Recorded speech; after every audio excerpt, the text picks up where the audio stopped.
sea pronunciado con la boca, pero que se produce en el corazón.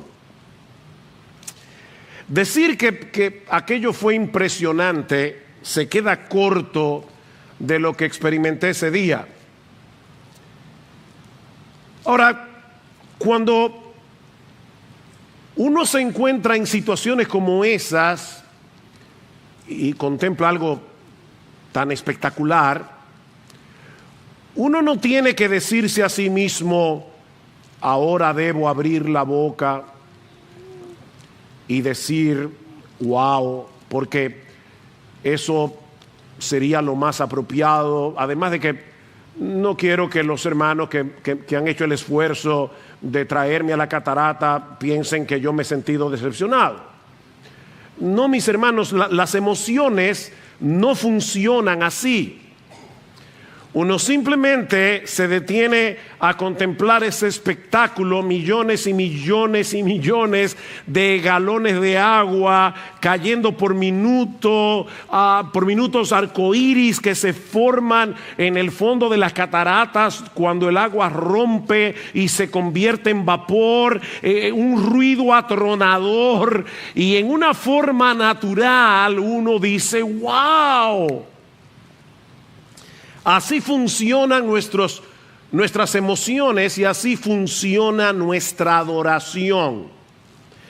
Dios nos creó con la capacidad de experimentar asombro ante todo aquello que es hermosamente inusual. Pudiera darse el caso de que alguien visite las cataratas del Niágara y piense, ¿qué tiene de peculiar un chorro de agua que cae desde diferentes partes de la montaña? Pero en ese caso podríamos llegar a la conclusión de que este individuo no posee una idea muy clara de lo que está viendo, o de que su aparato emocional no está funcionando bien. Bueno, lo mismo ocurre con el ser de Dios. Hermanos, ¿qué se necesita para adorar a Dios? ¿Quiénes son aquellos que pueden adorar a Dios con más entusiasmo? Bueno, pastor, los que tienen en su iglesia un buen equipo de alabanza. Yo a veces me pregunto, yo no sé qué pasaría en muchas iglesias si de repente Dios hiciera el milagro de desaparecer a todos los músicos. A mí me encanta la música, me encanta que podamos adorar acompañados de músicos, pero ¿qué pasaría en muchas iglesias que aparentemente experimentan fervor en el tiempo de alabanza si de repente desaparecieran los músicos y nosotros adoráramos como ha adorado la iglesia de Cristo a lo largo de siglos, cuando no se podía adorar con instrumentos musicales? Mis hermanos, no es la música instrumental lo que nosotros necesitamos. Óigame, es bueno tenerlo. No es lo que necesitamos para poder alabar a Dios, para poder adorar a Dios. Es un sentido de asombro que se produce cuando nosotros entendemos quién es Dios. Sin asombro no hay adoración. Los que poseen un mejor entendimiento de quién es Dios y se deleitan en ello son los mejores adoradores que tiene la iglesia. Por eso alguien definía la adoración como el dulce eco de las excelencias de Dios en el corazón de su pueblo.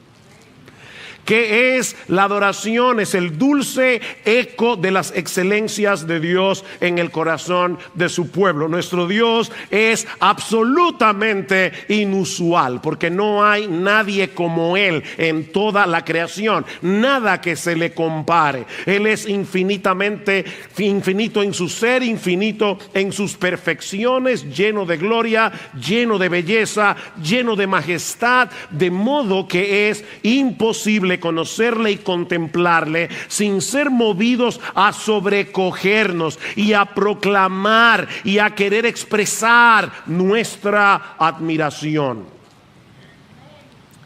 Es la deleitosa proclamación de la gloria de Dios. Eso es adoración. Así dice el Señor, Jeremías 9: no se gloríe el sabio en su sabiduría, ni se gloríe el poderoso en su poder, ni el rico se gloríe de su riqueza, mas el que se gloríe, gloríese en esto, de que me entiende y me conoce. Que se gloríe en eso. Por supuesto, nuestra capacidad de entender a Dios es muy limitada. De hecho, el mismo Dios nos dice también en su palabra que su grandeza es inescrutable. Salmo 145. Ningún ser humano es capaz de comprender a Dios por completo. Y sin embargo, conocemos lo suficiente, dice el mismo Salmo 145, como para contar sus alabanzas a otras generaciones. Dice el salmista: en el glorioso esplendor de tu majestad meditaré. Y lo que yo espero que suceda en esta mañana, mis hermanos, lo que Él está adorando al Señor es que el Espíritu Santo tome su palabra predicada y aumente nuestra capacidad de asombro al considerar la doctrina de la simplicidad de Dios. Como parte de la serie que ya el pastor Salvador inició hace unos domingos atrás acerca de los atributos de Dios. Dios es simple. Lo que yo quiero, mis hermanos, lo que pretendo es que salgamos de aquí anonadados, sobrecogidos, al comprender un poco mejor quién es ese Dios que se nos revela en su palabra escrita y encarnada, y al que llamamos Padre, si es que hemos venido a Cristo en arrepentimiento y fe. Que nuestra capacidad waosística sea aún mayor al final de este mensaje. La simplicidad de Dios. Ese es uno de esos atributos que la iglesia de Cristo ha confesado a lo largo de los siglos, pero del que tristemente no se habla mucho en estos días en las iglesias, o incluso se ignora por completo. Es muy probable que muchos creyentes nunca en su vida hayan escuchado hablar de la simplicidad de Dios.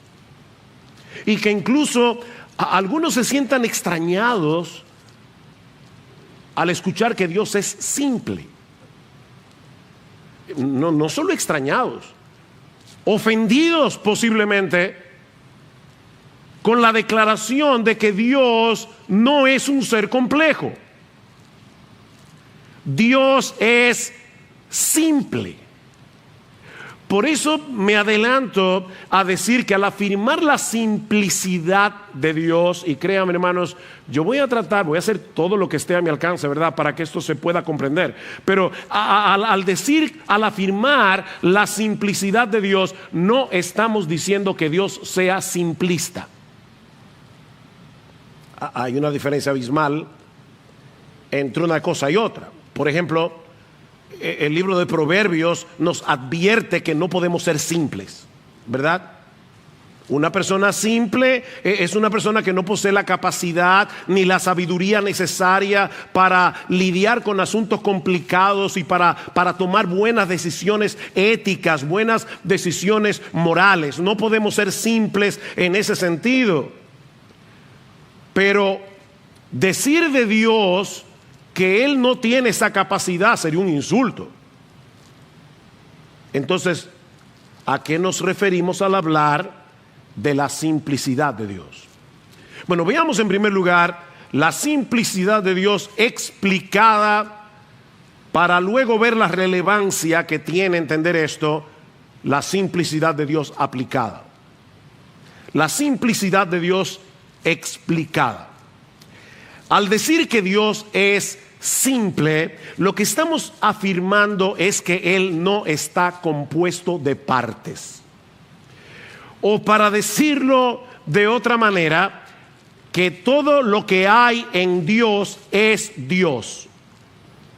No hay nada en Dios que no sea Dios. En ese sentido, Dios es completamente distinto a todas las criaturas que existen en el universo, porque todas las cosas que existen están compuestas de partes. Y precisamente por eso requirieron de alguien que ensamblara cada parte, la colocara en su lugar para que esa cosa sea esa cosa y funcione como esa cosa. Leí recientemente que un Boeing 747 tiene 7 millones de piezas. 7 millones. Es un aparato complejo. Y si una de esas piezas, por pequeña que sea, se daña, puede ser que el avión no pueda volar. De hecho, cuando estábamos ahora, hace poco, en la conferencia de Mujer Verdadera, en la ciudad de Guadalajara, no pudimos volar el día que estaba pautado porque el avión tenía una pieza dañada. Y esa pieza no llegó a tiempo para que nosotros pudiéramos irnos en ese mismo día. Una pieza pequeña puede hacer que un avión no despegue de la pista. Pero Dios nunca tiene que cancelar nada. A Él no le sucede eso, porque todo lo que hay en Dios es Dios. Por eso Él no depende de nada ni de nadie para ser quien Él es. A lo largo de los siglos los teólogos lo han expresado de esta manera: todo lo que está en Dios es Dios. Así que todo lo que Él necesita para ser quien Él es Él mismo. Todo lo que Dios necesita para ser Dios es Él. Pensemos en este pasaje, Éxodo 3, la zarza ardiente, del que ya de hecho Salvador hizo referencia cuando habló de la autoexistencia de Dios. Moisés está en el monte Horeb pastoreando las ovejas de su suegro cuando se encuentra con una zarza que ardía en fuego, pero que no se consumía. Y entonces dijo Moisés: me acercaré ahora para ver esta maravilla. ¿Por qué la zarza no se quema? Ahora, Moisés obviamente no era un experto en química, pero él sabía por experiencia que para que haya fuego se necesita un material combustible, o sea, un material que pueda arder. Así que lo que resultaba sorprendente y maravilloso para él era el hecho de que este fuego, que como vemos más adelante en el pasaje representaba a Dios, era solo fuego, todo fuego. No necesitaba la zarza, o sea, el fuego estaba ardiendo en la zarza, pero no dependía de la zarza para poder arder. Ese fuego no necesitaba de material combustible porque, como dice un comentarista, ardía por su propia energía. Se trataba de un fuego que no estaba compuesto de ninguna otra cosa que no fuera el fuego mismo. Ahora, no olvidemos en qué contexto ocurre este fenómeno. En ese momento Dios iba a comisionar a Moisés para que regresara a Egipto para libertar a su pueblo, y Moisés iba a comenzar a poner una serie de excusas porque él no quería hacerlo. Noten el versículo 11 del capítulo 3. Pero Moisés le dijo a Dios: ¿y quién soy yo para ir a Faraón y sacar a los hijos de Israel de Egipto? Capítulo 4, versículo 1. Y Moisés respondió: ¿y si no me quieren creer ni escuchan mi voz? Versículo 10. Entonces Moisés dijo al Señor: por favor, Señor, nunca he sido un hombre elocuente, envía a otro. ¿Ven? Excusas. ¿Qué necesitaba Moisés en ese momento? Oh, pastor, obviamente levantar su autoestima. No, necesitaba saber quién era el Dios que lo estaba comisionando. Moisés no necesitaba autoafirmación. Moisés en ese momento necesitaba saber quién es Dios. Y precisamente eso es lo que Dios le revela. Dijo Dios a Moisés: Moisés, la pregunta no es quién eres tú, la pregunta es quién soy yo. ¿Y sabes quién soy yo? Yo soy el que soy. Así que cuando los hijos de Israel te pregunten: ¿y quién es ese Dios que te ha enviado a libertarnos de la esclavitud de Egipto? Tú le vas a decir: diles que yo soy, me ha enviado a vosotros. ¿Quién es Dios? Él mismo. Decía el filósofo español José Ortega y Gasset, no es una avenida, es un filósofo. Decía José Ortega y Gasset: yo soy yo y mis circunstancias. ¿Han oído eso? Yo soy yo y mis circunstancias. ¿Qué quería decir el filósofo español? Bueno, lo que él está diciendo es: mi yo es solamente un ingrediente, una parte de mi vida, porque también están mis circunstancias, el medio en el que se ha desarrollado mi existencia. Eso también tiene que ver con quién soy yo.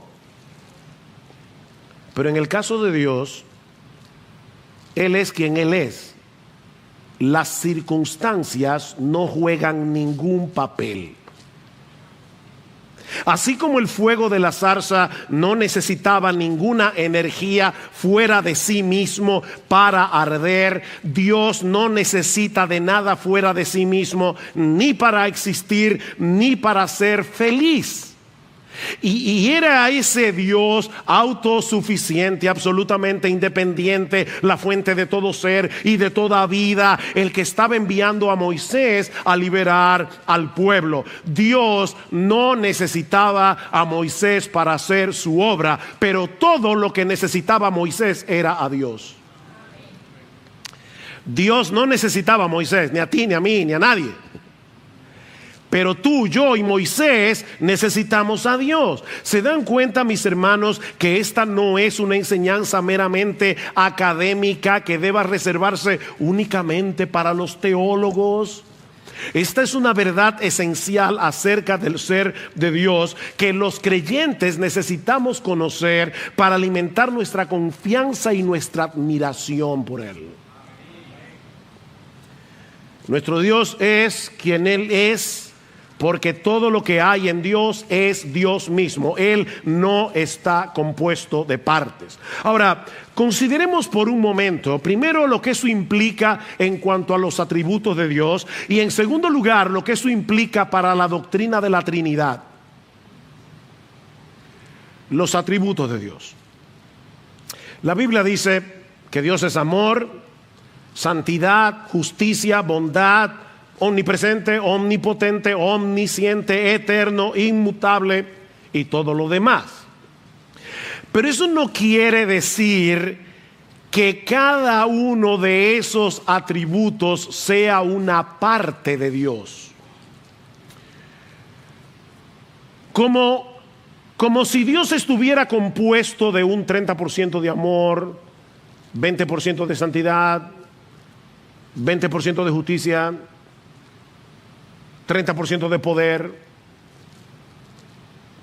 Los atributos de Dios, y créanme, hermanos, ténganme paciencia, ustedes van a entender en un momento por qué esto es tan importante. Los atributos de Dios no son una parte de su esencia, sino que la esencia simple de Dios es todo eso en sí misma: amor, bondad, santidad, justicia, omnipotencia, etc. Tal vez nos ayude a hacer una comparación aquí. Seguramente todos nosotros hemos conocido a personas que son sabias y a personas que no lo son. ¿Sí o no? Sí.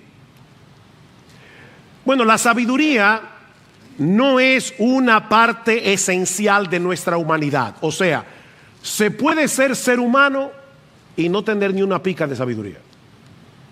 ¿Sí o no? Sí. Se puede carecer de bondad. Hitler era ser humano y Stalin. y Lenin y Pol Pot y Mussolini eran seres humanos, porque la bondad no es un atributo esencial de la humanidad, pero no en el caso de Dios. Él no puede perder ninguno de sus atributos, porque cada uno de ellos es parte de su esencia única y simple. Por eso es que la Biblia dice en 1 de Juan capítulo 4 versículo 8 que Dios es amor. Dios es amor. No es que Dios tiene la capacidad de amar, no es que Dios ama, no, es que la naturaleza misma, la esencia misma de Dios es amor. El amor realmente es Dios, y Él ha dado al hombre la capacidad, por ser hechos a la imagen y semejanza del Señor, de poder amar relativamente, pero Él es absolutamente amor. Él es luz. No es que Él tiene santidad, es que Él es la santidad. Y lo mismo podemos decir del resto de sus atributos. Por eso decía el teólogo Sinclair Ferguson que en última instancia Dios tiene un solo atributo: su divinidad. Uno solo. ¿Cuál es el único atributo de Dios? Que Él es Dios. Y Dios, en su esencia, es todo eso: amor, santidad, justicia, poder. Otro ejemplo que puede ayudar. Pensemos en un rayo de luz pasando por un prisma. Como probablemente ustedes saben, en 1666 el matemático y científico británico Isaac Newton descubrió que si un rayo de luz pasa a través de un prisma de vidrio, se dividía en los 7 colores del arco iris: rojo, naranja, amarillo, verde, azul, índigo y violeta. Ahora fíjense, esa luz blanca ya contiene dentro de sí todos esos colores, pero la identidad individual de cada uno de ellos no se hace visible hasta que pasa a través del prisma. El prisma separa los colores y nos permite apreciarlos, pero en realidad, no lo olviden, es un rayo de luz blanca. Bueno, mis hermanos, de la misma manera, cuando la gloriosa, majestuosa, hermosa, maravillosa esencia divina llega a nosotros a través del prisma de su palabra, a través de su revelación, nosotros podemos apreciar los diversos colores de esa esencia única de Dios. Y entonces vemos que Dios es amor, bondad, justicia, santidad, omnipresencia, omnisciencia, omnipotencia, inmutabilidad, eternidad, pero un solo rayo de luz. Por eso Agustín de Hipona hablaba de la simple multiplicidad de Dios. La simple multiplicidad de Dios.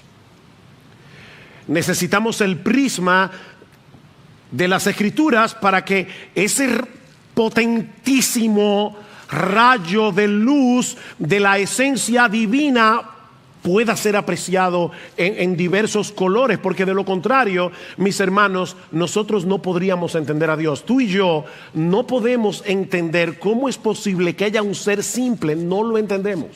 Por eso alguien decía, un teólogo que hizo su tesis, su PhD en la simplicidad de Dios, él decía, no hay una cosa más complicada que explicar la simplicidad de Dios. Eso rompe la cabeza de cualquiera. No podemos entender eso. Todos esos atributos son una parte esencial de su naturaleza. Es precisamente por eso, mis hermanos, que Dios es inmutable. Dios no cambia. Y otra vez nos ayuda a pensar en nosotros los seres humanos. Una persona puede en un momento dado comportarse con cierta bondad y en otro momento dado ser un mezquino. Nosotros no somos lineales. No siempre somos todo amor, toda bondad, toda compasión.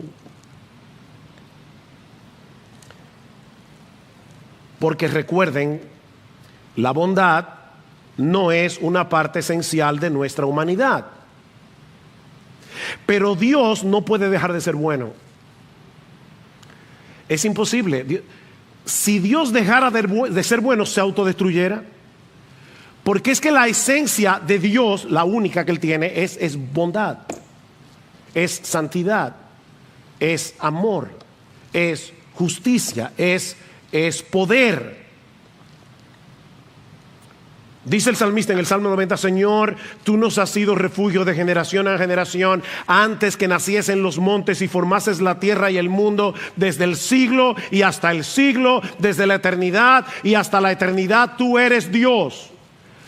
Tú eres en eterno presente, tú eres Dios. Él siempre es el mismo. Dios no puede ser menos de lo que es, ni tampoco más.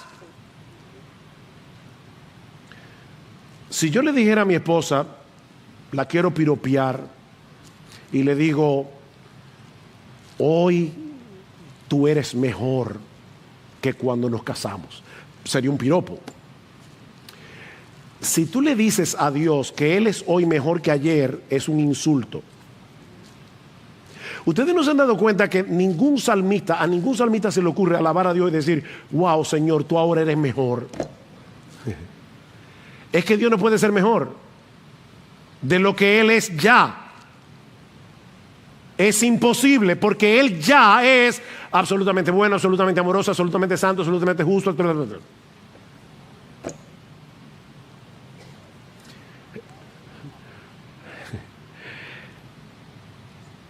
Dios no cambia porque es imposible que cambie. Es imposible, porque todo eso es su esencia. Pastor, ¿y qué de la Trinidad? ¿Cómo podemos congeniar la simplicidad de Dios con la Trinidad de Dios? Respuesta es precisamente porque Dios es simple que es trino. Dios no pudiera ser trino si no fuera simple. La Biblia enseña que la esencia única e indivisible de Dios, simplicidad, subsiste completamente en tres personas distintas: el Padre, el Hijo y el Espíritu Santo. El Padre es Dios, el Hijo es Dios, el Espíritu Santo es Dios, pero aún así no hay tres dioses, sino un solo Dios, porque los tres son una sola esencia. Si no fueran tres dioses. Pastor, de verdad yo eso no lo entiendo. Yo tampoco. Si tú y yo pudiéramos entender eso, seríamos Dios. Pero Él es más grande que tú y más grande que yo. Y qué bueno, porque si Él no fuera más grande que tú y más grande que yo, no pudiéramos escondernos bajo Él. Él es la roca eterna de los siglos.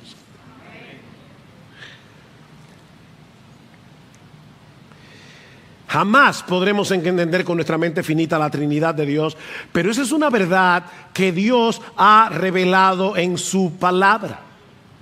Ahora, eso no significa, y aquí es que viene la parte importante, que Dios está compuesto de tres partes llamadas Padre, Hijo y Espíritu Santo. Un tercio el Padre, un tercio el Hijo, un tercio el Espíritu Santo. Como si cada una de las personas de la Trinidad poseyera un tercio de la esencia divina. De hecho, una vez escuché a alguien lamentablemente decir que la Trinidad, eso es fácil, se puede comparar con el huevo.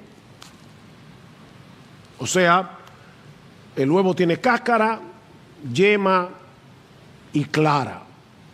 La cáscara en sí misma no es el huevo, ni la yema en sí misma es el huevo, ni la clara en sí misma es el huevo. Es el huevo. O sea,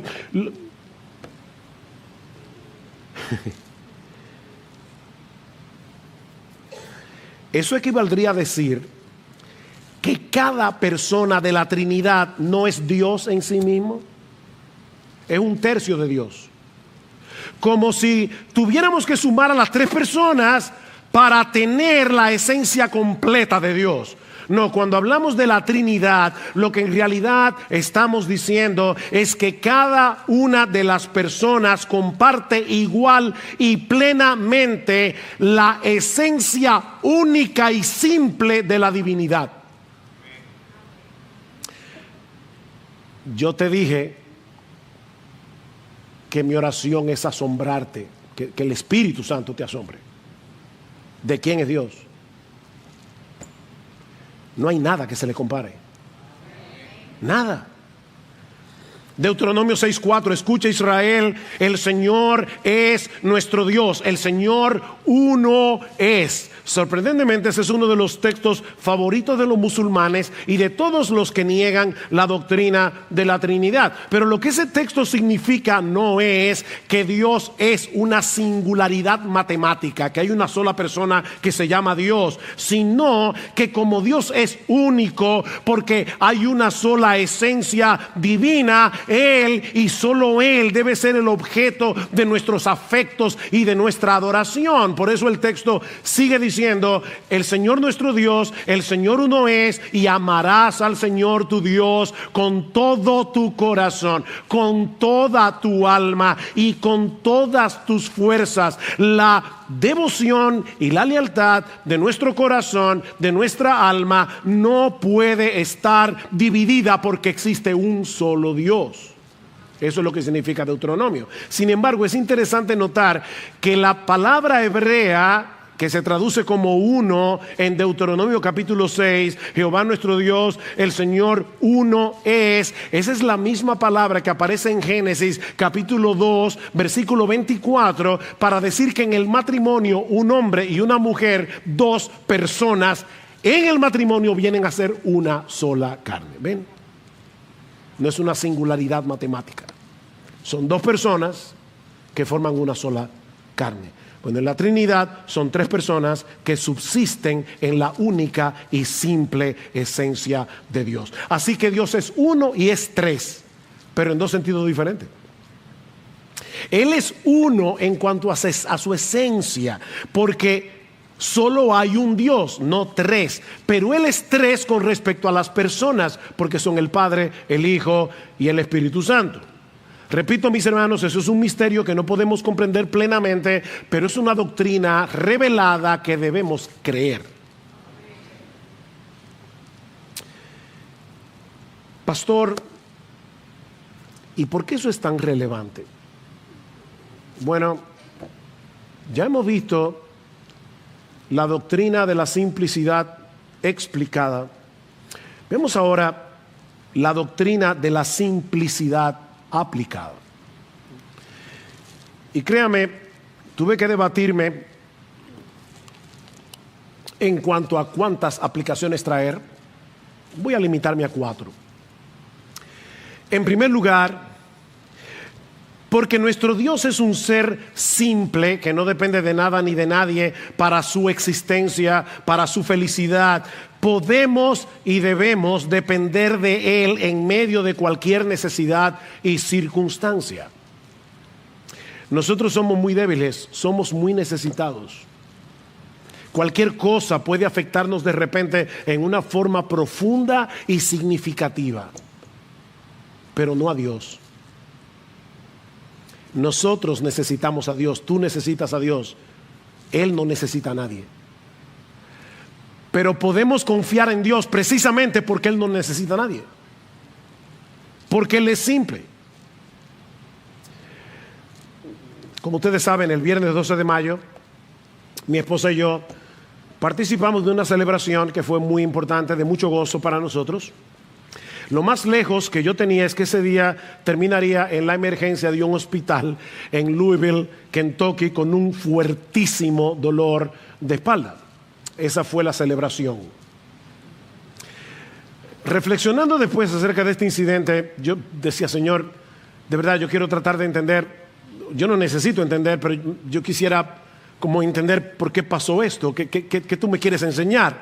Y varias cosas vinieron a mi mente. en ese momento. Por un lado, que en este mundo caído definitivamente no existe la perfecta felicidad. No existe.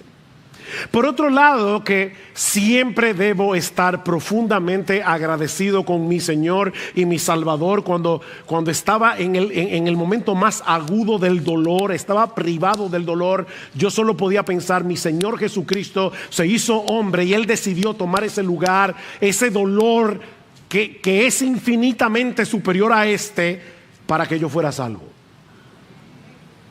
Y eso de verdad produjo mucha gratitud en medio del dolor. Por otro lado, pensé definitivamente, solo Dios puede ser nuestra completa satisfacción. Pero otra de las enseñanzas que yo saqué ese día es que solo Dios merece la gloria por todos nuestros logros, porque nosotros somos demasiado frágiles.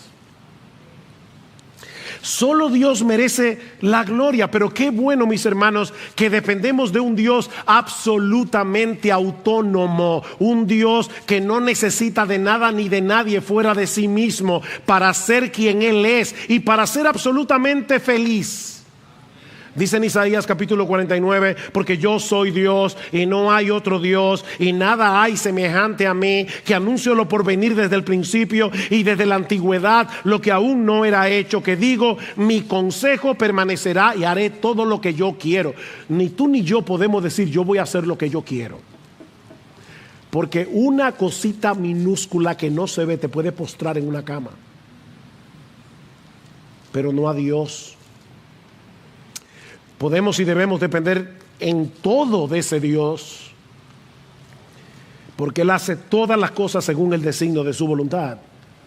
Como dice en Efesios 1:11, su voluntad prevalecerá, mis hermanos, porque Él no necesita buscar nada fuera de sí mismo para hacer lo que Él se ha propuesto hacer.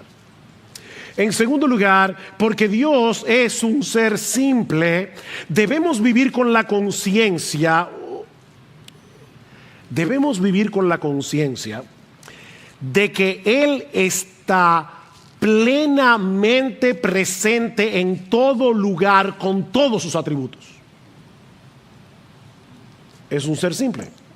La semana que viene me toca predicar sobre la omnipresencia de Dios.